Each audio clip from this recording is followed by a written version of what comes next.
అందరికీ నమస్కారం. నేను విజయ్‌ని మాట్లాడుతున్నాను.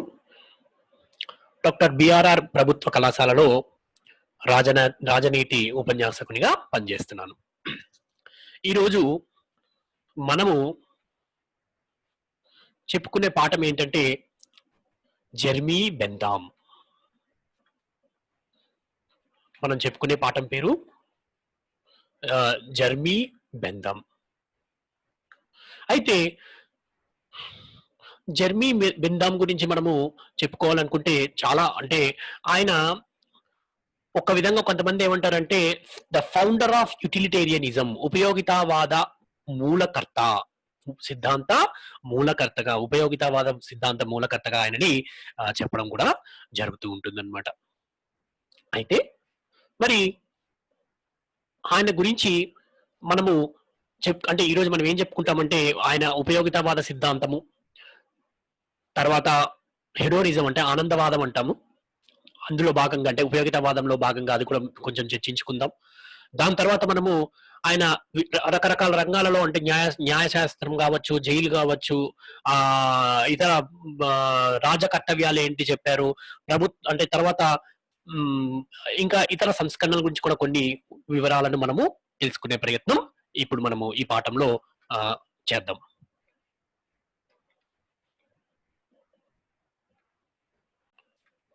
అయితే ముందుగా మనము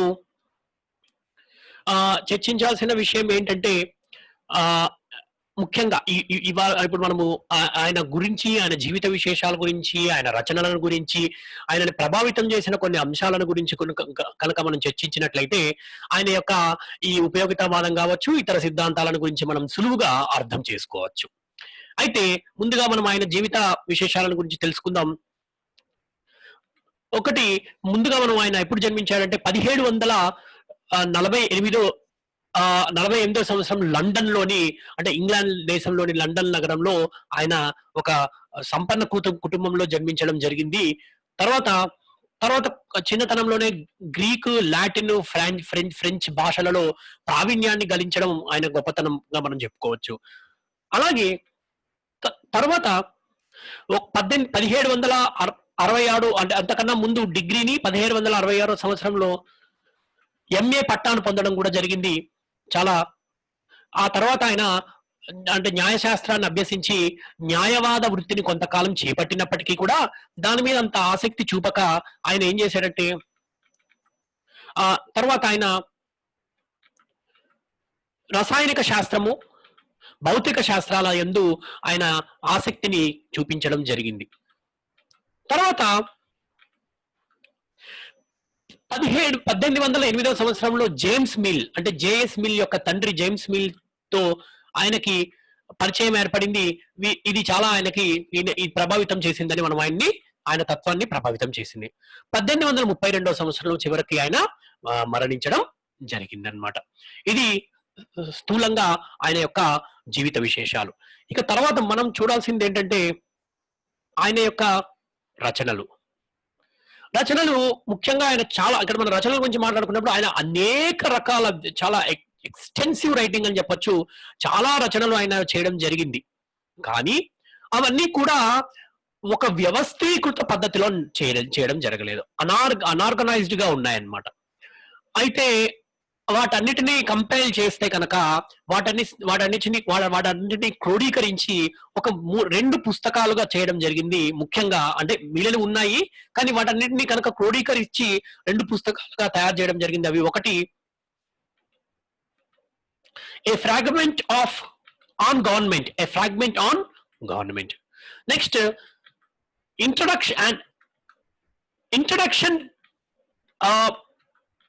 introduction to the principles of moral and legislation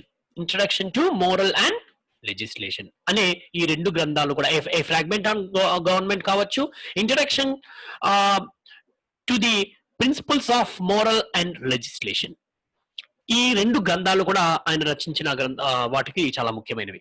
అలాగే ఆయన కాలంలో బ్రిటన్‌లో అనేక మార్పులు సంభవిస్తున్న సమయం అది. ఒక పక్క మన పునరుజ్జీవనం జరుగుతోంది. సామాజిక పునరుజ్జీవనం జరుగుతోంది. ఆ తర్వాత పారిశ్రామిక విప్లవం సంభవిస్తోంది. ఇవన్నీ కూడా ఆయనను విపరీతంగా ప్రభావితం చేశాయి. తరువాత ఆయన ఏమనుకున్నాడంటే న్యాయ వృత్తిని చేపట్టకపోయినా కూడా న్యాయ శాస్త్రానికి సంబంధించిన తత్వాన్ని ఆయన రూపొందించాలని ప్రయత్నం చేశాడు. అంతేకాకుండా ఒక సైంటిఫిక్ ప్రిన్సిపుల్‌ని ఒక ఆయన ఏం చేయాలనుకున్నాడంటే ఒక సౌండ్ ప్రిన్సిపుల్‌ని, ఒక సైంటిఫిక్ ప్రిన్సిపుల్‌ని, ఒక శాస్త్రీయ సూత్రాన్ని తన న్యాయ శాస్త్రానికి అందించాలని ప్రయత్నించాడు. తర్వాత తాను కూడా ఆ బ్రిటన్‌లో జరుగుతున్న సంస్కరణలో తాను సైతం కూడా ఎంతో కొంత కాంట్రిబ్యూట్ చేయాలని తలంచాడు. ఇవన్నీ కూడా అలాగే జేమ్స్ మిల్ కావచ్చు, ఇలాంటి వారి రచనలు కూడా ఆయనను ప్రభావితం చేశాయి అనడంలో ఆయన సాన్నిహిత్యం కావచ్చు, ఇవన్నీ కూడా ప్రభావితం చేశాయి అనడంలో ఆశ్చర్యం లేదు. ఇక మనము ఆయన సిద్ధాంతాల్లోకి వెళ్ళిపోదాం. ఆయన చెప్పిన ముఖ్యమైన సిద్ధాంతం ఉపయోగితావాదం. ఉపయోగితావాదం లేదా దాన్ని మనం ఏమని చెప్పుకోవచ్చు అంటే యుటిలిటేరియనిజం. ఇంగ్లీష్లో యుటిలిటేరియనిజం అంటాం, తెలుగులో ఉపయోగితావాదం. దీనికి మూలకర్త నేను ఇందాక చెప్పాను కదా. ఏంటి అసలు ఉపయోగితావాదం అంటే ఏంటి, అది ఏ విధంగా ఆయన అభివృద్ధి చేశాడు, ఈ విషయాలన్నింటి గురించి కూడా ముందు మనము చర్చిద్దాం. అయితే ఆయన ఉపయోగితావాద సిద్ధాంతాన్ని గురించి చెప్పే ముందు అసలు ఉపయోగితావాదానికి సంబంధించి ఆయన బేసిక్ ఆయన మౌలికంగా ఒక పునాది ఏంటంటే ఆయన సూత్రాన్ని డెవలప్ చేయడానికి, అభివృద్ధి చేయడానికి అది దేంతో స్టార్ట్ అవుతుందంటే ప్రతి వ్యక్తి కూడా ఆనందాన్ని కాంక్షిస్తాడు. ఓకే, ఆనందాన్నే ప్రతి వ్యక్తి కూడా కాంక్షిస్తాడు. అయితే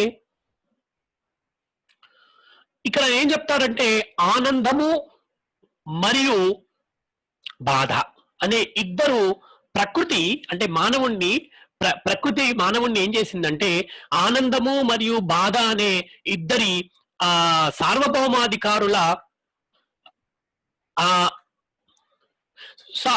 సార్వభౌమాధికారుల మధ్య అధీనంలో ఉంచడం జరిగిందనమాట. ప్రకృతి మానవుణ్ణి ఏం చేసిందంటే ఆనందము మరియు బాధ అనే ఇద్దరి సార్వభౌమాధికారుల అధీనంలో ఉంచింది అని చెప్పడం జరిగింది జెర్మీ బెంథామ్ మానవుణ్ణి. అంటే ఇక్కడ ఈయన సిద్ధాంతం అనేది ఆనందము అనే ప్రాధాన్యతతో మొదలవుతోంది. ఆనందంతో ఈయన యొక్క సిద్ధాంతం ప్రారంభం అవుతోందని మనము చెప్పుకోవచ్చు. ముఖ్యంగా అంటే ఆనందము బాధ అంటే మనిషి రెండు నడిపిస్తాయి, ఒకటి ఆనందము, రెండు బాధ. అయితే ఇవి ఏంటంటే మనిషిని ఏం చేస్తాడు, ఏం చెయ్యాలి అనే రెండు అంశాలను నిర్దేశిస్తాయి. ఈ రెండు కూడా ఆనందం బాధ కూడా మనిషి ఏం చేస్తున్నాడు లేదా ఏం చేస్తాడు, ఏం చెయ్యాలి అనుకుంటాడు, what ought to be, what he shall do, ఈ రెండు అంశాలను కూడా ఈ ఉపయోగితావాదము అంటే ఈ ఆనందము బాధ అనేవి నిర్దేశిస్తాయని మాత్రం చెప్పవచ్చు. తర్వాత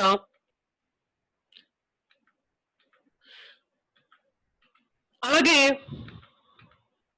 ఒక వస్తువు యొక్క ప్రయోజనానికి ఆనందము మరియు బాధ అనేది కొలబానంగా ఉంటుంది. ఒక వస్తువుకి ప్రయోజనం ఉందా లేదా అనేది ఆ వస్తువు కలిగించే ఆనందాన్ని బట్టి, బాధను బట్టి ఆ వస్తువుకి ప్రయోజనం ఉందా లేదా అనేది తెలుసుకోవచ్చు. అలాగే మానవుడిని అతను ఏమంటున్నాడంటే మానవుడు man is a pleasure seeker and అలాగే పెయిన్ అవాయిడింగ్ యానిమల్ గా వర్ణిస్తాడు. మ్యాన్ ని pleasure seeker and pain avoiding animal గా వర్ణిస్తాడు. అంటే మానవుడు ఆనందాన్ని కోరుకుంటాడు, బాధకు దూరంగా ఉంటాడు. ఆనందాన్ని కోరుకుంటాడు, బాధని దూరం చేయాలనుకుంటాడు. ఇది ఉపయోగితావాద సిద్ధాంతానికి చాలా ముఖ్యమైన సిద్ధాంతం. అందుకని దీన్ని పెయిన్ అండ్ ప్లెజర్ థియరీగా కూడా పిలుస్తారనమాట. దీన్ని ఆనంద బాధ సిద్ధాంతంగా కూడా దీన్ని మనము చెప్పుకోవచ్చు. ఈ విధంగా ఒక వస్తువుకి ప్రయోజనం ఉందా లేదా అని చెప్పేది ఎలా అంటే ఆ వస్తువు ప్రయోజనకారి అయితే ఆ వస్తువుకి ప్రయోజనం ఉందా లేదా ఎలా డిసైడ్ చేస్తాము? ఆ వస్తువు ఆనందాన్ని ఇస్తే ప్రయోజనం ఉన్నట్టు, లేదంటే బాధను కలిగిస్తే దానికి ప్రయోజనం లేనట్టు. సింపుల్.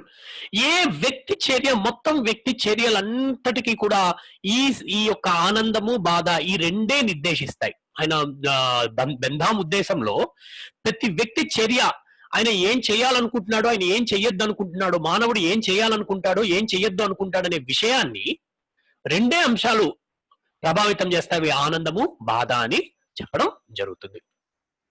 నెక్స్ట్, అలాగే ప్రతి వ్యక్తి ఇందాక నేను చెప్పారు కదా, ఆనందాన్ని పెంచుకోవడానికి, బాధను దూరం చేర్చుకోవడానికి సిద్ధపడతాడు. అలాగే అలాగే అతను ఏం కోరుకుంటాడంటే, ఇంకొకటి ఏం చెప్తాడంటే, ఇక్కడ అత్యధిక సంఖ్యాకుల ఆనందాన్ని సమిష్టిగా అనుభవించాలని చెప్పి కోరుకుంటాడు కూడా. ఎవరు? మానవుడు. అత్యధిక సంఖ్యాకుల ఆనందాన్ని కూడా మానవుడు కోరుకుంటాడు తనతో పాటు. అలాగే దీని గురించి మనం అంటే డీటెయిల్ గా తర్వాత మళ్ళీ మనం మాట్లాడదాము. కోరుకుంటాడు, ఆనందం అంటే ఆ విధంగా ఆనందం ఉండాలి అని చెప్పి బెందాం సజెస్ట్ చేయడం జరిగింది. బెందాం చెప్పడం కూడా జరిగింది. అత్యధికుల ఆనందాన్ని ఇవ్వాలి ఏ పని చేసినా అనేది, ఆ విధంగా ఉండాలి అని చెప్పి బెందాం చెప్పడం జరిగింది. అత్యధికుల ఆనందాన్ని ఇవ్వాలి ఒక పని అని చెప్పి, ఒక చర్య అని చెప్పడం జరిగింది. అలాగే సుగుణము, దుర్గుణము, సుగుణాన్ని, దుర్గుణాన్ని ఈ రెండింటినీ కూడా, ఏది సుగుణము ఏది దుర్గుణము అనే దాన్ని కూడా ఆనందాన్ని, బాధలను బట్టి చెప్పచ్చు అని చెప్పి, మానవుడు ఏది సుగుణము అంటాడు అంటే ఆనందాన్ని ఇచ్చేది సుగుణము, బాధనిచ్చేది దుర్గుణము. ఒక పని, ఇతనికి సుగుణాలు ఉన్నాయి అంటే అతని వల్ల ఆనందం కలిగితే అతనికి సుగుణాలు ఉన్నట్టు. ఇతని దుర్గుణాలు ఉన్నాయి అంటే అతని వల్ల బాధలు కలిగితే అతని దుర్గుణాలు ఉన్నాయి.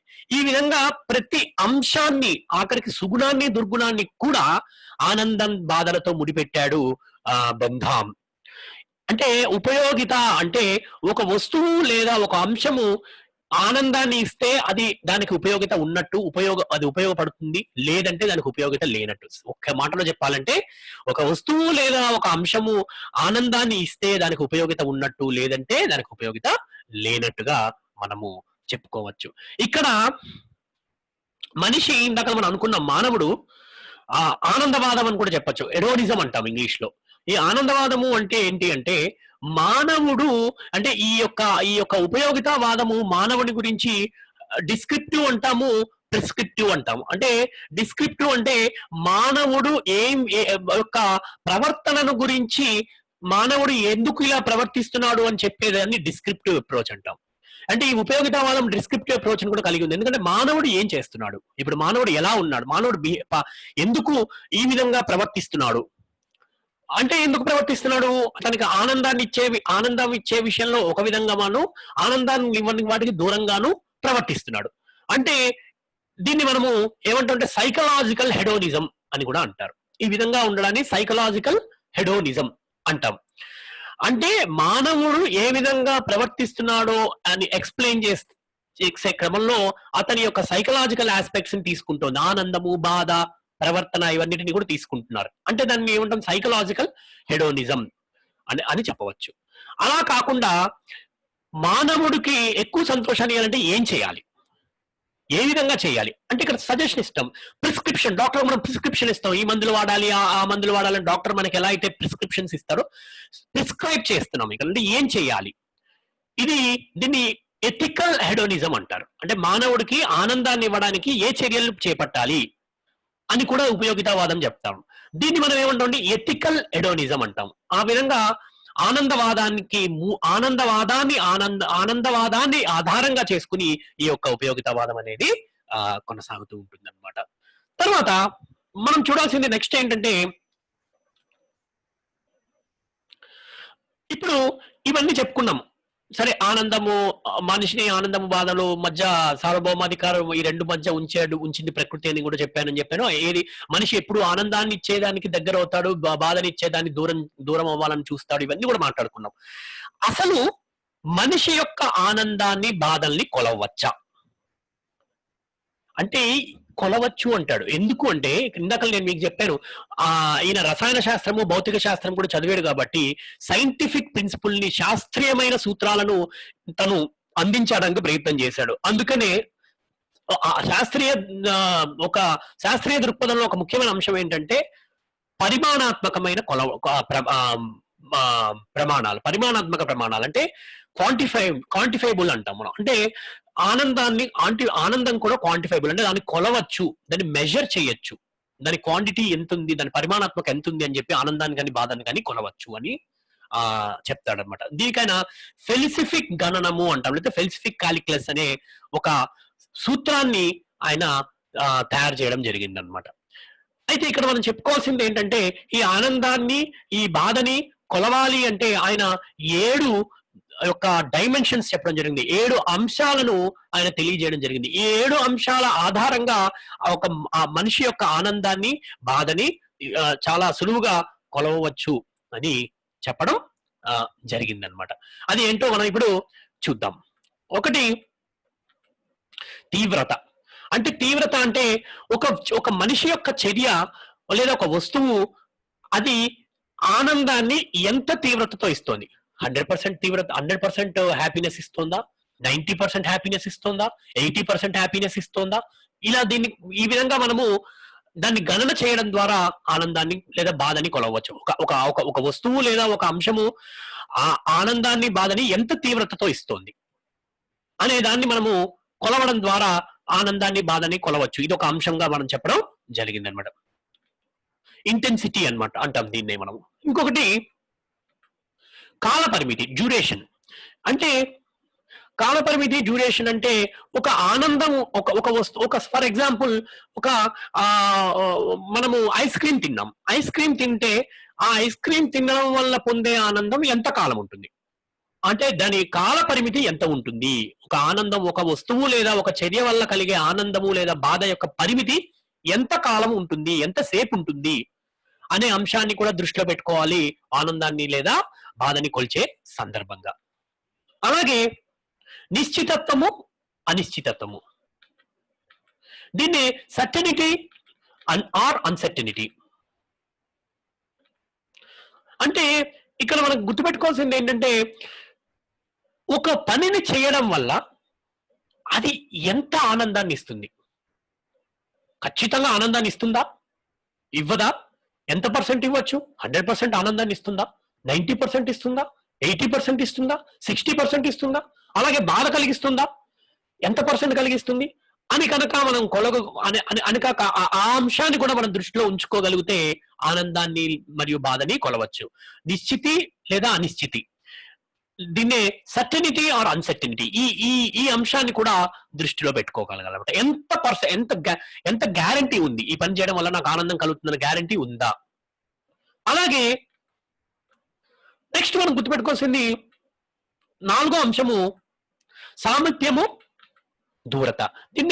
దీన్నే ప్రొపెన్క్విటీ అంటాం. ప్రొపెన్క్విటీ మీన్స్ ఆర్ రిమోట్నెస్. అంటే ఈ ఒక పనిని చేయడం ద్వారా, ఒక చర్యను చేపట్టడం ద్వారా ఆనందము లేదా బాధ వెంటనే కలుగుతోందా, లేకపోతే కొంతకాలం తర్వాత ఆనందం వస్తుందా. ఫర్ ఎగ్జాంపుల్ ఒక పరీక్ష మనం పరీక్షలు రాస్తూ ఉంటాం. మనం పరీక్ష రాసిన తర్వాత మనం బాగా రాసాం, ఒక పరీక్షను చాలా బాగా రాసాం. సో ఆ బాగా రాసాము, ఆ రిజల్ట్ మనం చూసుకున్నప్పుడు ఆ రిజల్ట్ లో మనం బాగా రాసిన ఫలితం కనిపించింది అనుకోండి, చాలా సంతోషపడతాం. కాబట్టి అది వెంటనే మనం రిజల్ట్ రాయంగానే మనకి ఎగ్జామ్ రాగానే రిజల్ట్ వస్తుందా, ఎగ్జామ్ రాసిన తర్వాత కొంతకాలం తర్వాత రిజల్ట్ వస్తుందా, ఆ రిజల్ట్ కోసం ఎంతసేపు వేచి చూడాలి. ఈ అంశాలను, అంటే ఎగ్జాంపుల్ చెప్తున్నాను మీకు, అంటే ఒక ప్రొపెన్క్విటీ అంటే సమీపము లేదా దూరము అంటాం. అంటే ఈ అంశం ద్వారా కూడా ఆనందాన్ని, అది వెంటనే ఆనందిస్తోందా, అది ఎంత టైం తీసుకుంటుంది అది ఆనందం ఇవ్వడానికి అనే దానిని బట్టి కూడా ఆనందాన్ని లేదా బాధని మనము కొలవచ్చు. బాహుళ్యత, ఫెకండిటీ. బాహుళ్యత లేదా ఫెకండిటీ అంటే ఫర్ ఎగ్జాంపుల్ నేను ఒక పనిని చేయడం ద్వారా ఒక ఆనందం కలిగితే మళ్ళీ ఆ పని చేయడం వల్ల అడిషనల్ గా మళ్ళీ అలాంటి ఆనందం కలుగుతుందా. ఒక పని చేయడం వల్ల ఒక ఆనందం కలిగింది, దాంతో పాటు అడిషనల్ గా ఇంకా ఆనందం వస్తుందా.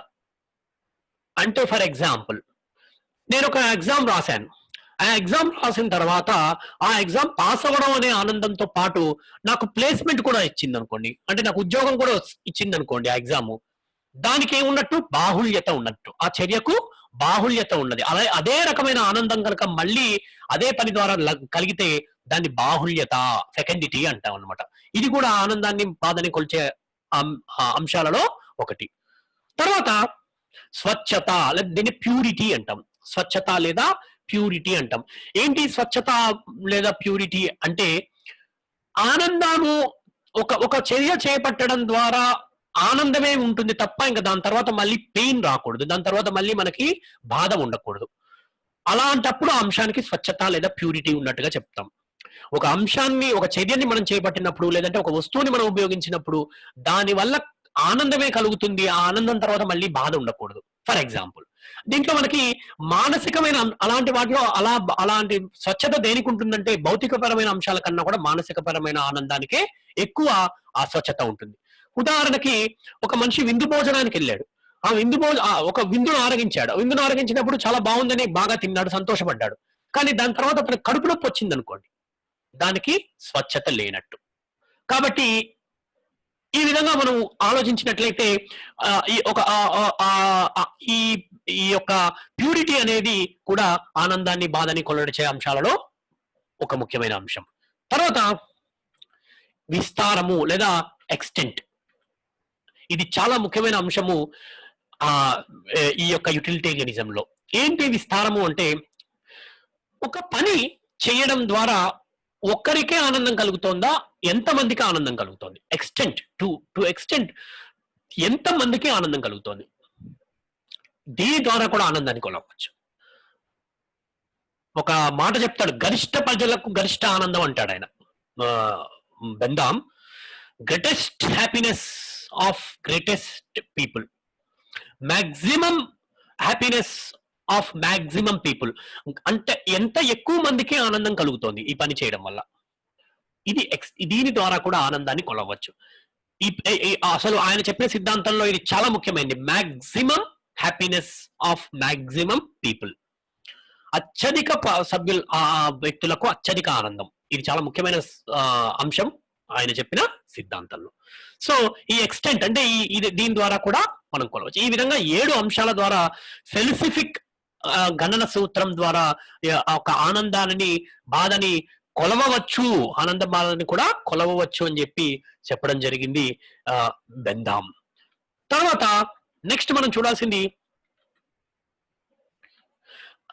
15 రకాల ఆనందాలను, వాటికి సరిపోడా 12 రకాల బాధలను ఆయన సూచించడం కూడా జరిగింది. 15 రకాల మనిషికి 15 రకాల ఆనందాలు, వాటికి సరిపడా 12 రకాల బాధలు కూడా ఉంటాయి అని చెప్పడం జరిగింది. అవి ఏంటి అంటే, మనకి ఇక్కడ లిస్ట్ చూసుకోవచ్చు. ఇంద్రియ సుఖాలు, సంపద, నైపుణ్యము, మైత్రి, కీర్తి, అధికారము, పవిత్రత, దాక్షిణ్యత, అపకార బుద్ధి, విజ్ఞత, జ్ఞాపక శక్తి, ఊహ, ఆశ, సావాసము, ఉపశమనము, ఇలాంటివన్నీ కూడా ఈ యొక్క ఈ సంతోషాన్ని కలిగించే అంశాలుగా మనకి వాటిని, అంటే ఆనందాన్ని నిర్ధారించే అంశాలుగా, ఆనందాన్ని నిర్దేశించే అంశాలుగా చెప్పడం జరిగింది. అలాగే 12 అంశాలు, 12 అంశాలను గురించి కూడా చెప్పాడు. అయితే ఇందులో కొన్ని ముఖ్యమైనవి మనం ఇప్పుడు చూడొచ్చు. ఇవి సామాన్యమైన బాధలు. ఈ సామాన్యమైన 12 అంశాలు, దాంట్లో 10 అంశాలను ముఖ్యంగా మనం చెప్పుకోవచ్చు. అవి ఇంద్రియాల బాధలు, లేమి, వైరము, అపకీర్తి, పవిత్రత, దాతృత్వము, అపకార బుద్ధి, నిరీక్షణ, సవాసము, ఇలాంటివన్నీ కూడా మనము ఊహ, ఇవన్నీ కూడా ఏంటంటే ఇవన్నీ ఈ బాధను కూడా కలిగిస్తాయి. ఇవి సంతోషంతో పాటు బాధను కూడా కలిగిస్తాయి. అంటే మనం ఈ లిస్ట్ చూసుకున్నట్టయితే కొన్ని కామన్ థింగ్స్ ఉన్నాయి, అంటే కొన్ని అందులోనూ ఉన్నాయి, ఇందులోనూ ఉన్నాయండి. అవి ఆనందాన్ని కలిగించవచ్చు, బాధల్ని కూడా కలిగించవచ్చు అని చెప్పడం జరిగింది. అలాగే అంతేకాకుండా ఆనందానికి బాధకు ఉన్న 4 ముఖ్యమైన ఆధారాలను గురించి కూడా తెలియజేయడం జరిగింది. ఆనందానికి బాధకు సంబంధించిన బాధకు సంబంధించిన 4 ముఖ్యమైన ఆధారాలను గురించి కూడా ఈ బెందాం తెలియజేయడం జరిగింది. అవి ఒకటి,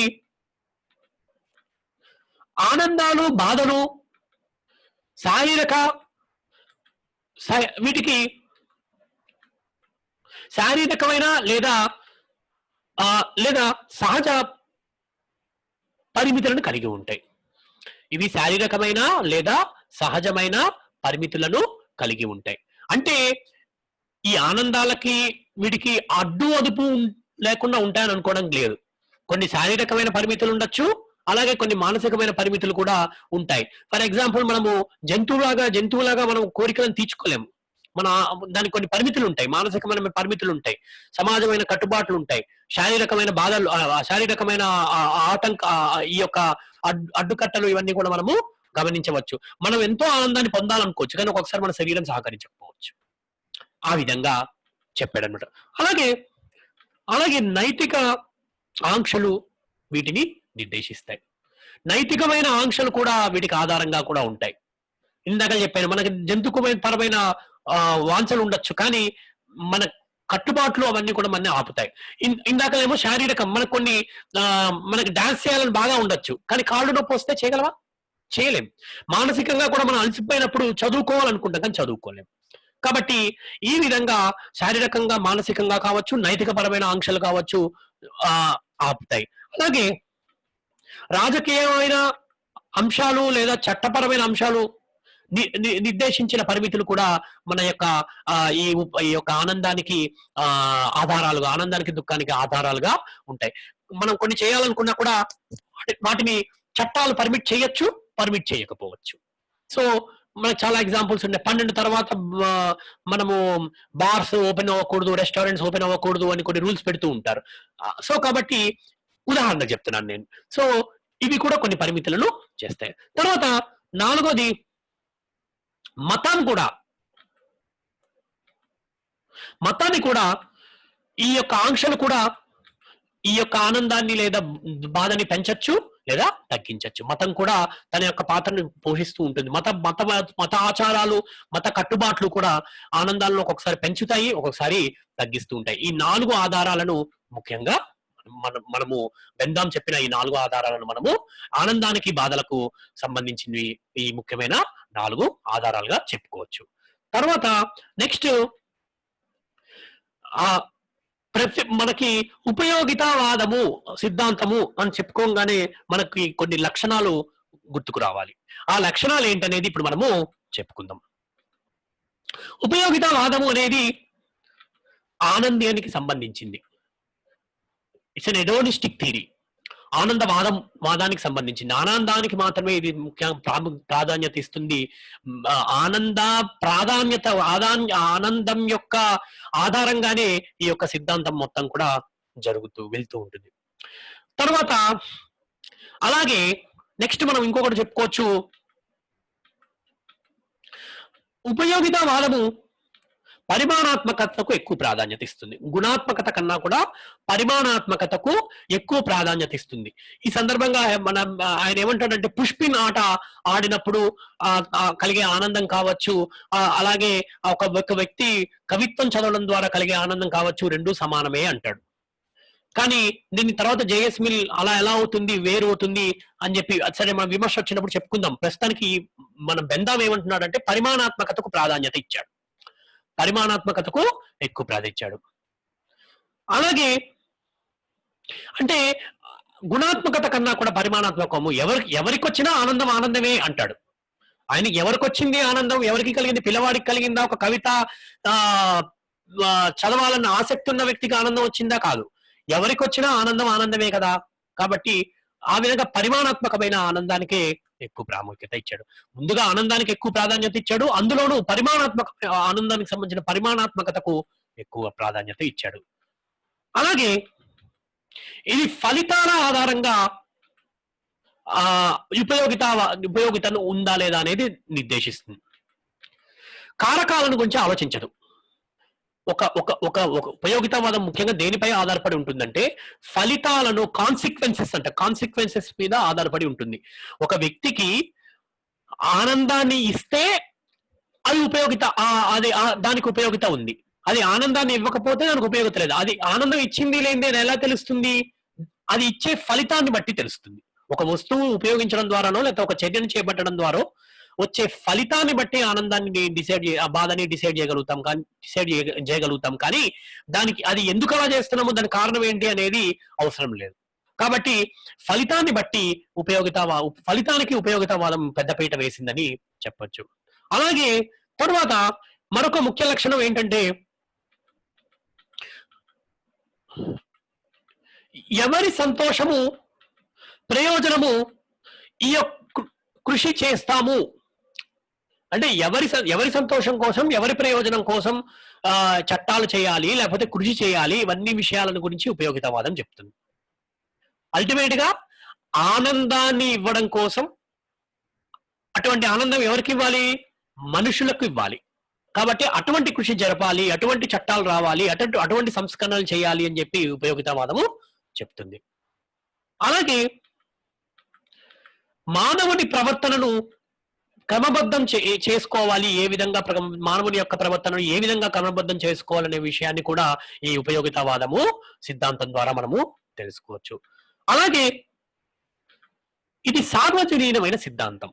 ఇది ఏ కాలానికో ఏ ప్రాంతానికో సంబంధించింది కాదు, మొత్తం ప్రపంచానికి సంబంధించి ఈ సిద్ధాంతాన్ని అన్వయింపజేసుకోవచ్చు. ఎందుకంటే మానవుడి యొక్క స్వభావం ఎక్కడున్నా ఒకే విధంగా ఉంటుంది కాబట్టి ఆ మానవుడు ఎక్కడున్నా ఆనందాన్ని కోరుకుంటాడు కాబట్టి ఈ సిద్ధాంతము యూనివర్సల్ అంటే సార్వజనీనమైనది చెప్పవచ్చు. ఈ ఉపయోగితావాదం అనేది అనుభవపూర్వమైనది. ఎక్స్పీరియన్స్ ద్వారానే దీని గురించి మనం మాట్లాడగలుగుతాం. ఎందుకంటే ఒక అనుభవం ద్వారానే అది ఆనందాన్ని ఇస్తోందా బాధని ఇస్తోందా చెప్పగలుగుతాం. అనుభవం లేకుండా అది ఆనందం ఇస్తుంది బాధని ఇస్తుందని చెప్పలేం కాబట్టి ఇది అనుభవపూర్వకమైన సిద్ధాంతంగా మనము చెప్పచ్చు. ఈ విధంగా కొన్ని ముఖ్య లక్షణాలను ఉపయోగితావాదానికి సంబంధించి మనము చెప్పుకోవచ్చు. ఇక తర్వాత ఆయన కొన్ని రాజ్య కర్తవ్యాలను గురించి కూడా మాట్లాడడం జరిగిందనమాట.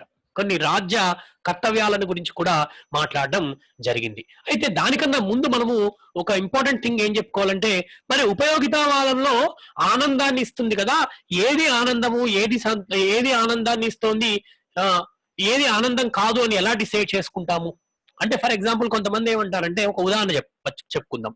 ఒక వ్యక్తి ఒక ఇంట్లో ఇల్లు కాలిపోతుంది, ఆ ఇంట్లో కొంతమంది వ్యక్తులు ఉన్నారు.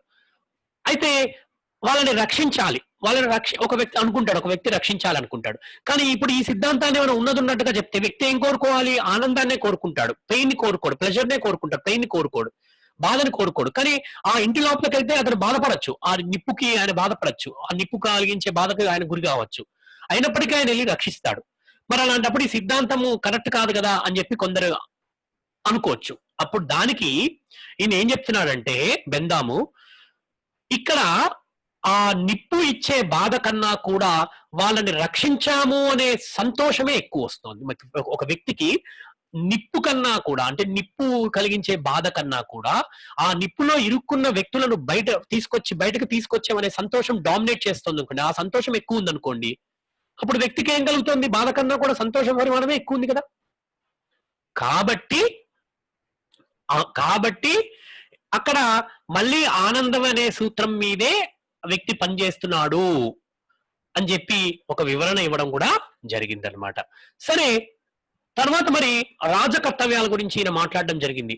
అసలు రాజ్యం ఎందుకు మనం మాట్లాడుకోవాల్సిన అవసరం ఉంది. అసలు రాజ్యం ఎందుకు అంటే ఇప్పుడు ఒక ఉదాహరణ చెప్పుకుందాం మనం. ఇక్కడ ఉపయోగితావాదం అనేది వ్యక్తిగత ఉపయోగితావాదం కావచ్చు, సామాజిక ఉపయోగితావాదం కావచ్చు, రెండు రకాలుగా ఉంటాయి. ఇప్పుడు ఆయన ఏమంటున్నాడు? Greatest maximum pleasure to maximum people, maximum happiness to maximum people, greatest happiness to greatest people. అంటే ఎక్కువ మంది ప్రజలకి ఎక్కువ ఆనందం కలగాలి, అధిక ఆనందం అధిక సంఖ్యాకులకు కలగాలి అంటున్నాడు కదా ఎవరు? బెందాం. మరి రాజ్యం ఎందుకు, ప్రభుత్వం ఎందుకు అంటే ఫర్ ఎగ్జాంపుల్ ఒక ఏ అనే వ్యక్తికి ఒక ఆనందం ఒక కొంత ఆనందంగా ఉన్నాడు. ఒక చర్య వల్ల ఆనందంగా ఉన్నాడు. బి అనే వ్యక్తి కూడా ఒక చర్య వల్ల ఆనందంగా ఉన్నాడు. ఇప్పుడు మనం ఏం చేయొచ్చంటే ఏ అనే వ్యక్తికి, బి అనే వ్యక్తికి వాళ్ళ యొక్క ఆనందాలను కొంచెం కాంప్రమైజ్ అయితే వాళ్ళకి ఇంకా ఆనందం ఎక్కువ కలగచ్చు. వాళ్ళకి ఇంకా ఆనందం ఎక్కువ కలగచ్చు. అలాంటి విషయాల్లో ప్రభుత్వం జోక్యం చేసుకోవాల్సి వస్తుంది. ఉదాహరణకి నేను మీకు చెప్తాను. ఏంటి అంటే కొన్ని సందర్భాలలో చాలా మంది అంటే ఒక ఏ అనే వ్యక్తి యొక్క ఆనందము కొంచెం తగ్గించడం ద్వారా బి అనే వ్యక్తికి ఇంతకు ముందు కన్నా అంటే ఏ అనే వ్యక్తికి బి అనే వ్యక్తి కన్నా బి అనే వ్యక్తికి ఆనందము ఇంకా రెట్టింపు అవుతుంది. ఇంతకున్న ఉన్న ఆనందం కన్నా రెట్టింపు అవుతుంది. అప్పుడు ఏకి కొంత ఆనందం ఫర్ ఎగ్జాంపుల్ ఏ యొక్క ఆనందం ఒక 10% తగ్గింది. దానివల్ల బి అనే వ్యక్తి యొక్క ఆనందము 50% నుంచి 90%కి పెరిగింది. ఇప్పుడు ఇద్దరి ఆనందాన్ని కనుక మనం కలిపి చూస్తే ఎవరి ఆనందం ఇంతకు ముందున్న ఆనందం ఎక్కువ ఉందా? ఏ అనే వ్యక్తికి ఇంతకు ముందు 100% ఆనందం ఉంది. బి అనే వ్యక్తికి ఇంతకు ముందు 50% ఆనందం ఉంది. 100 ప్లస్ 50 150 యూనిట్స్ ఆనందం ఉంది అనుకుందాం ఫర్ ఎగ్జాంపుల్. ఇప్పుడు ఏ అనే వ్యక్తి యొక్క ఆనందాన్ని ఒక 10% తగ్గించడం ద్వారా బి అనే యొక్క వ్యక్తి ఆనందం ఎంత పెరిగింది? 40% పెరిగింది. సో ఇప్పుడు బి అనే ఆనందం వ్యక్తి 90%, ఏ అనే వ్యక్తి యొక్క ఆనందము 90%. 90 ప్లస్ 90 180 యూనిట్స్ పెరిగింది. అంటే మొత్తం మీద ఆనందం పెరిగింది కదా ఇక్కడ. సో ఇలా ఇలా ఆనందాన్ని మొత్తం పెంచడానికి ప్రభుత్వాలు కృషి చేయాలి. దానికోసం కొన్ని సందర్భాలలో కొంతమందిని ఫోర్స్ చేయాల్సి వస్తుంది.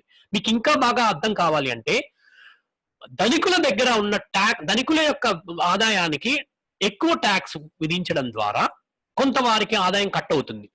ఆ వచ్చిన ఆదాయాన్ని పేదలకు ఎక్కువ పంచడం ద్వారా ఎక్కువ మంది పేదలకి వారి యొక్క కోరికలు తీర్చి వారి యొక్క ఆనందాన్ని పెంచవచ్చు.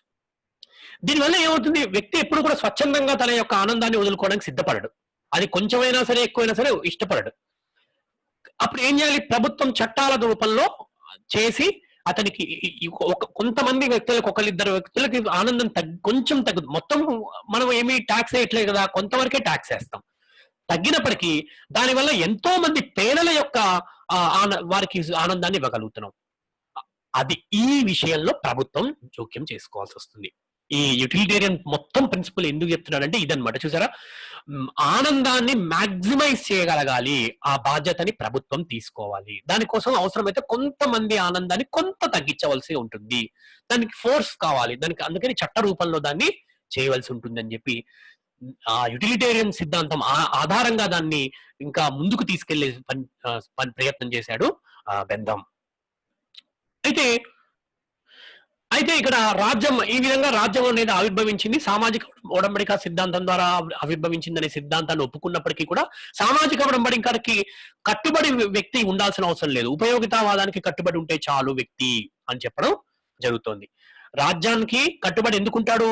అతని ఉపయోగిత ఆధారంగా రాజ్యానికి కట్టుబడి ఉండాలి. అంటే అతనికి ఆనందం వస్తుంది కాబట్టి రాజ్యానికి చేసే చట్టాలకి వ్యక్తి కట్టుబడి ఉంటాడు. రాజ్యానికి విధేయుడిగా ఉంటాడు. ఇక్కడ అయితే అసలు రాజ్యము 4 రకాలైన నిర్బంధాలు విధిస్తుంది. ఈ ఉపయోగిత అంటే ఈ యొక్క మాక్సిమం యొక్క యుటిలిటీని పెంచడానికి, మాక్సిమం హ్యాపీనెస్ ని పెంచడానికి 4 రకాల నిర్బంధాలు. అవి ఏంటంటే నిత్య జీవితంలో అనుసరించబడే భౌతిక నిర్బంధాలు, అలాగే సమాజ సంక్షేమానికి సంక్షేమం కోసం నైతిక విలువలను పెంచడం కోసం నైతిక నిర్బంధాలు. అలాగే రెండోది ఏంటంటే సమాజ సంక్షేమానికి విధించే నిర్బంధాలు. మూడోది తర్వాత ఈ యొక్క సమాజ సంక్షేమం కోసం ప్రభుత్వం రాజకీయ ఆర్థిక నిబంధనలు ఈ సమాజ సంక్షేమం కోసం విధించే నిర్బంధాలలో రాజకీయ ఆర్థిక నిర్బంధాలు వస్తాయి. తర్వాత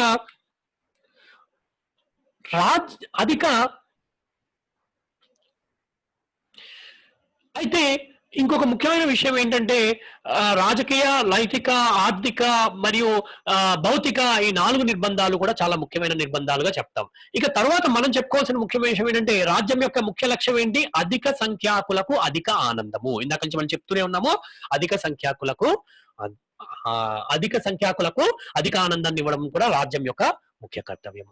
తర్వాత నేను ఇందాక చెప్పాను ఏ సిద్ధాంతం ప్రకారము వీళ్ళు రాజ్యానికి బద్దులై ఉంటారు కేవలం ఉపయోగితావాదం అంటే వాళ్ళకి ఆనందాన్ని ఇస్తుంది కాబట్టి రాజ్యము అందుకోసం వాళ్ళు బద్దులవుతారు కాబట్టి వాళ్ళు సామాజిక ఒడంబడిక చేసుకున్నారు కాబట్టి దానికి బద్దులవుతారన్న నియమం ఏమీ లేదని ఈయన చెప్పడం జరిగిందనమాట.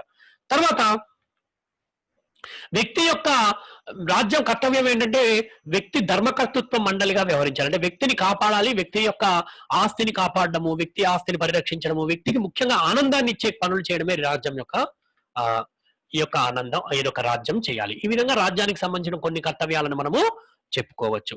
ఇక తర్వాత ఇంకో తర్వాత మనం చెప్పుకోవాల్సింది ఏంటంటే ఈ యొక్క జైలు సంస్కరణలు ఏం చెప్పాడు ఈయన? జైలు సంస్కరణలు ఏం చెప్పాడు? అందులో ఒకటి మరణ శిక్షను వ్యతిరేకించాడు ఈయన. ఒకవేళ మరణ శిక్ష విధించాలంటే అతి భయంకరమైన ఘోరమైన పని చేస్తేనే విధించాలి. చాలా rarest of the rare occasion లో మాత్రమే ఇటువంటి మరణ శిక్షను విధించాలి. లేకపోతే అసలు మరణ శిక్షకు పూర్తి వ్యతిరేకి వెళ్దాం. జైళ్లలో పారిశ్రామిక పాఠశాలను స్థాపించాలి. అయితే పారిశ్రామిక పాఠశాల స్థాపించడం ద్వారా జైలు ఖైదీలలో ఈ ఉత్పాదక శక్తిని పెంచవచ్చు. అదొకటి చెప్పాడు. తర్వాత ఈ శిక్షణ అనేది ప్రజలలో సంస్కరణలు ఆ యొక్క నేరస్తుల యొక్క సంస్కరణకు ఉపయోగపడాలి తప్ప వారికి ఏదో పగ తీర్చుకోవడం కోసం శిక్షలు అనేవి ఉండకూడదు అని ఒకటి చెప్పడం జరిగింది. అలాగే తగిన శిక్ష అంటే తర్వాత ఏం చెప్పాడంటే ఆ నేరానికి తగిన శిక్ష విధించాలి, అంతకన్నా ఎక్కువ విధించడానికి వీల్లేదు. శిక్షలు మానవుణ్ణి సంస్కరించే విధంగా ఉండాలి కానీ మానవుణ్ణి బాధ పెట్టే విధంగా ఉండకూడదు అని చెప్పడం జరిగింది. తర్వాత వీళ్ళని సంస్కరించాలి అంటే వీళ్ళను మార్పు తేవాలంటే జైలు వర్తులాకారంలో ఉండాలి అని చెప్పి మరొక అభిప్రాయాన్ని కూడా తెలియజేయడం జరిగింది. జైలు వర్తులాకారంలో ఉండాలి, నిర్మించాలి ఆ విధంగా. తర్వాత శిక్షను బహిరంగంగా అమలు చేయాలి. శిక్షను బహిరంగంగా అమలు చేయాలి అంటే దానివల్ల ఇతరులు భయపడతారు, ఆ తప్పుడు పని చేయడానికి భయపడతారు కాబట్టి శిక్షలను బహిరంగంగా అమలు చేయాలి. తర్వాత ఇంకొక ముఖ్యమైన విషయం ఏం చెప్పాడంటే మరణ శిక్షణకి ఎంత వ్యతిరేకించాడో దాని బదులు మనిషిని ఏకాంతర శిక్ష విధించాలి. అంటే అతన్ని ఏకాంతంగా ఉంచాలి, ఒంటరిని చేయాలి. దానివల్ల మనిషిలో మార్పు వస్తుంది అని చెప్పడం జరిగిందనమాట. ఈ విధంగా కొన్ని జైలు సంస్కరణల గురించి ప్రతిపాదించడం జరిగింది బెందాం. తర్వాత న్యాయ శాసనాలను గురించి ఆయన ముఖ్యంగా న్యాయ శాసనాల్లో మార్పులు చేయాలని చాలా ప్రయత్నం చేశాడు. అందుకు కొన్ని సూచనలు కూడా చేశాడు. అయితే అందులో కొన్ని సంస్కరణలు సూచించాడు. అందులో ఒకటి ఏంటి చెప్పొచ్చంటే మారుతున్న పరిస్థితులకు అనుగుణంగా ఈ యొక్క శిక్షా విధానం కావచ్చు, తర్వాత శాసనాలు కావచ్చు మారాలి. మారుతున్న విధానానికి అనుగుణంగా పరిస్థితులకు అనుగుణంగా వాటిలో మార్పులు చేయాలని చెప్పడం జరిగింది. ముఖ్యంగా బ్రిటన్ లో ఈ విధమైన మార్పులు లేవు, వాటిని చేయాలని చేయడం ఆయన చెప్పడం జరిగింది అనమాట. అలాగే భద్రత, సమానత్వము, అధిక సంఖ్యాకుల సంతోషము ఆధారంగా శాసనాలను రూపొందించవలసి ఉంటుంది. ప్రభుత్వాలు ఈ విధమైన శాసనాలు రూపొందించాలి. భద్రత, సమానత్వము, అధిక సంఖ్యాకుల అధిక ఆనందాన్ని ఇచ్చే అటువంటి శాసనాలను ప్రభుత్వం రూపొందించాలని చెప్పడం జరిగింది. అలాగే న్యాయశాస్త్రాలు సరళమైన భాషలో ఉండాలి, వాక్యాలు చిన్న చిన్నగా ఉండాలి. దీనివల్ల ప్రజలందరికీ కూడా అందులో శాసనాలు ఏం చెప్తున్నాయి, చట్టం ఏం చెప్తోంది, న్యాయశాసనాలు ఏం చెప్తున్నాయి అనేది అర్థమవుతుంది. మనం చాలా గమనిస్తాం న్యాయశాస్త్రాల్లో ఉన్న పదాలు చాలా కఠినంగా ఉంటాయి మనకు అర్థం కాని రీతిలో. అలా కాకుండా సరళమైన భాషలో ఉండాలి, వాక్యాలు ఈ యొక్క సెంటెన్సెస్ అనేది చాలా చిన్న చిన్నగా ఉండాలి, వాక్యాలు అనేవి చిన్న చిన్నగా ఉండాలి అని చెప్పడం జరిగిందనమాట. ఇంకా ఇతర సంస్కరణలు కూడా కొన్ని చెప్పడం జరిగింది, అవి కూడా మనము మాట్లాడుకోవచ్చు. అవి ఏంటంటే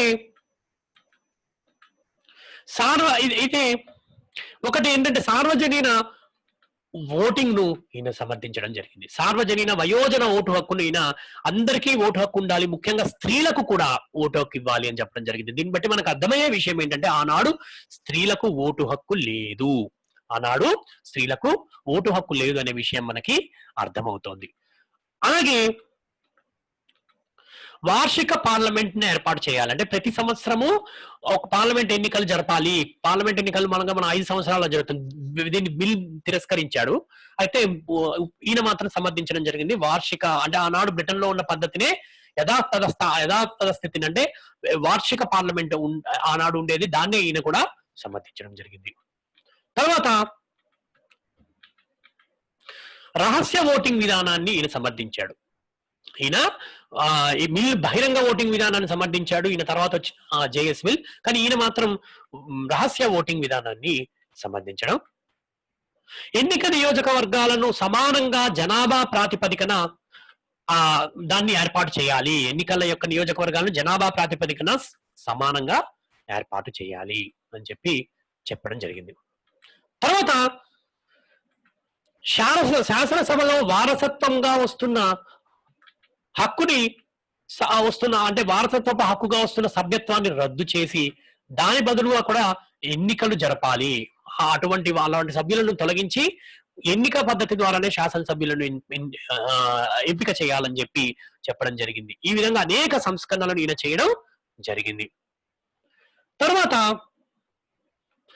ఇక మరి విమర్శ ఏంటో చూద్దాం. కొన్ని బెందాం యొక్క ఈ సిద్ధాంతం కావచ్చు, ఈయన సంస్కరణలకు పైన ఈయన అభిప్రాయాలు కావచ్చు, వీటన్నిటినీ మనం పరిశీలించాము మనము క్షుణ్ణంగా. ఇప్పుడు మనము మరి వాటిపై ఏమైనా విమర్శ ఉన్నాయా అంటే ఎస్ అనే చెప్పాలి. నేను ఎప్పుడూ చెప్తుంటాను, ప్రతి అంశం పైన పాజిటివ్ ఉంటుంది, నెగిటివ్ ఉంటుంది. మరి మనము పాజిటివ్స్ చూసాము, ఇప్పుడు మనం నెగిటివ్స్ కూడా చూద్దాం. ఏమున్నాయి, విమర్శలు ఏమున్నాయి. క్రిటిసిజం అనేది ప్రతి అంశానికి ఉంటుంది. అది ఉన్నప్పుడే తర్వాతే వచ్చే సిద్ధాంతాలకు అది ఉపయోగపడుతుంది, ఇంకా అభివృద్ధి చెందడానికి ఉపయోగపడుతుంది. బెందాం తన సిద్ధాంతాన్ని ఇతర రాజనీతి శాస్త్రవేత్తల నుంచి తీసుకోవడం జరిగింది. ఆయన కొత్తగా ఏమీ సిద్ధాంతాన్ని అభివృద్ధి చేయలేదు అని కొంతమంది రాజనీతి శాస్త్రజ్ఞులు విమర్శించడం జరిగింది. ఆయన కొత్తగా చేసింది ఏమీ లేదు ఆయన అని మరి కొంతమంది రాజనీతి శాస్త్రవేత్తలు విమర్శించడం జరిగింది. అలాగే బెందాం ఉపయోగితావాదము మానవుని యొక్క తాత్కాలిక ఆనందాన్ని గురించే చాలా ప్రాధాన్యత ఇచ్చింది, కానీ అతనికి సంబంధించిన మానవతా దృక్పథం గురించి కావచ్చు, మానవునికి సంబంధించిన ఔన్నత్యాన్ని గురించి ఆలోచించలేదు. కేవలం ఆనందం దాని గురించి మాత్రమే ఇంపార్టెన్స్ ఇచ్చింది. ఆయన యొక్క ఔన్నత్యానికి, ఆయన యొక్క మానవతావాదానికి ఆ కోణంలో అసలు ఈ సిద్ధాంతం ఆలోచించలేదని విమర్శించడం జరిగింది.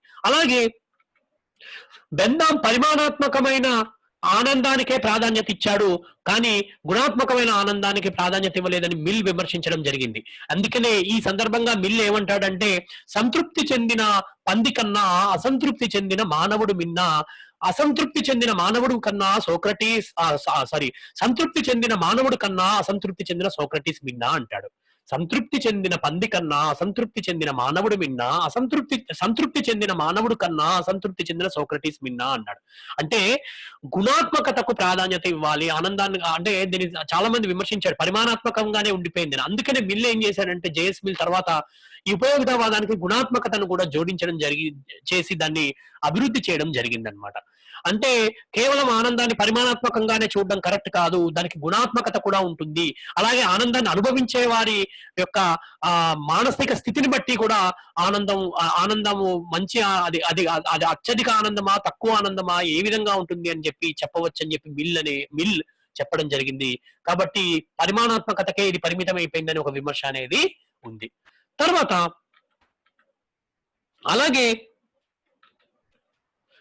మనం చూడొచ్చు, ఉపయోగితావాదము అనుసరించి వ్యక్తి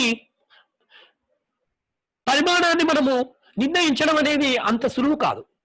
ఫిలాసఫిక్ క్యాలిక్యులస్ ఉపయోగించి ఆనందాన్ని కొలవడం అనేది ప్రాక్టికల్ గా పాసిబుల్ కాదు. ఇది అది ఇది వాస్తవానికి దూరమైనది. వాస్తవంగా దీన్ని మనము మామూలుగా ఇతర శాస్త్రాల్లో క్వాంటిఫై చేస్తాం కానీ ఆనందాన్ని క్వాంటిఫై చేయలేము. ఆనంద పరిమాణాన్ని మనం కొలవడం ఆచరణ సాధ్యం కాదు అని చెప్పి కొంతమంది విమర్శించడం జరిగింది.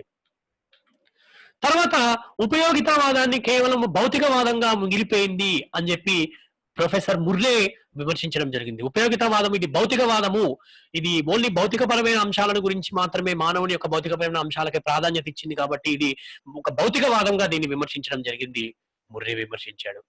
తర్వాత అలాగే ఈ సిద్ధాంతాన్ని ఒకవేళ కనుక మనం అనుసరిస్తే మానవుడు తన యొక్క స్వేచ్ఛ, తన యొక్క స్వార్థాన్ని గురించి ఆలోచించే ప్రమాదం ఉంది. సమాజ సంక్షేమాన్ని గురించి మర్చిపోయే ప్రమాదం ఉందని చెప్పి విమర్శించడం జరిగింది. ఆ విధంగా కూడా ప్రమాదం ఉంది అని చెప్పి విమర్శించడం జరిగింది. ఏది ఏమైనప్పటికీ అంటే సమాజ శ్రేయస్సుని మర్చిపోయే ప్రమాదం ఉందని చెప్పినప్పటికీ కొంతమంది చెప్పారు. ఈ విధంగా అనేక విమర్శలు ఉన్నప్పటికీ కూడా ఈ ఉపయోగితావాదము ఒక వాస్తవికతను చెప్తుంది. అది అంగీకరించవలసింది ఏంటంటే ప్రజలు ఏం చేసినా అది వారి యొక్క ఆనందం కోసమే చేస్తారు అని చెప్పి. ఈ విధంగా తర్వాత ఈ ఉపయోగితావాదాన్ని డెవలప్ చేయడం జరిగింది. ఇలా ఎంతో మందికి ఉపయోగితావాదం అనేది ఉపయోగించడం జరిగింది. చట్టాలు అనేవి మానవ శ్రేయస్సుకే చేయాలి అనే ఒక అంతర్యాన్ని, మానవుని యొక్క సంస్కరణకే జైళ్లు ఉపయోగపడాలని చెప్పి, న్యాయశాస్త్రాలు కూడా మానవుని యొక్క సంస్కరణను ఉండాలని చెప్పి చెప్పడం వల్ల ఈ యొక్క సిద్ధాంతం యొక్క ప్రాముఖ్యతను మనము గమనించవచ్చు. ఈ విధంగా ఉపయోగితావాదానికి ఎంతో ప్రాముఖ్యత ఉందని మనము చెప్పక తప్పదు. Thank you.